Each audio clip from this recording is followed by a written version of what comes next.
You just got cleared for team. The big things we want to establish right off the bat, it's just different in the level that it's just more complicated, meaning there's a lot more details you're going to have to process as you're going through this workout.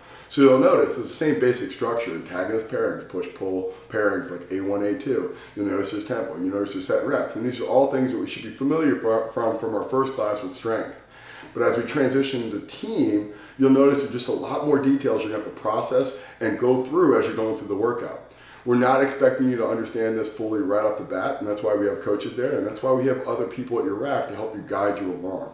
The biggest thing though is get familiar with what you're doing, ask a lot of questions, be very pragmatic, slow play that development. We don't have to go out week one and set world records. We just need to get familiar with what we're doing, execute on what we're doing, and then you'll find that's going to be enough stimulus in itself just from the novelty to actually get a great workout. And then as we get further along in that training cycle, whether it's week one for you going into week 4, or hey, I'm just going to try this out, see how I do, we can build off of that. But we need that first foundational step of knowing what we're doing and how we can execute this to really get the full value from it. So this is an accumulation block, meaning that we're going to do more volume in the actual training session than we would an intensification block, which we'll go through down the road. Accumulation blocks are really set up, how do we get the most breakdown of muscle fibers or get the most work we can possibly get? In this situation, we're going to utilize a pre-fatigue protocol, meaning I'm going to use an exercise to pre-exhaust muscle fibers and muscle group prior to a bigger compound movement to get a little bit more stimulation, a little bit more muscle fiber breakdown, or a little bit more work in that area.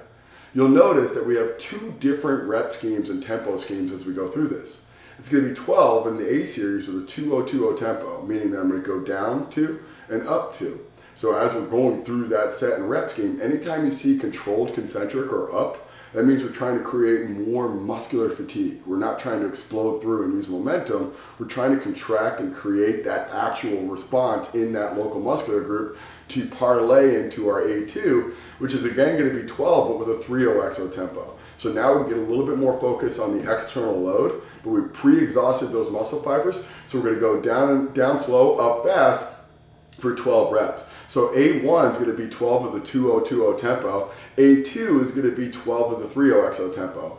The time in between is paramount to really get the value from this. So if I go A1, stop, A2, we're going to lose that desired effect from a pre-fatigue standpoint. So we want to be really conscientious of A1 immediately into A2 so I get that elongated set feel. So it should feel like I just did 24 reps in a row, but hopefully in a safer environment by leveraging a lower threshold movement prior to a more higher threshold movement like a back squat or an RDL or even a bench press, so we can get the most value from that exercise from creating fatigue in that muscle group.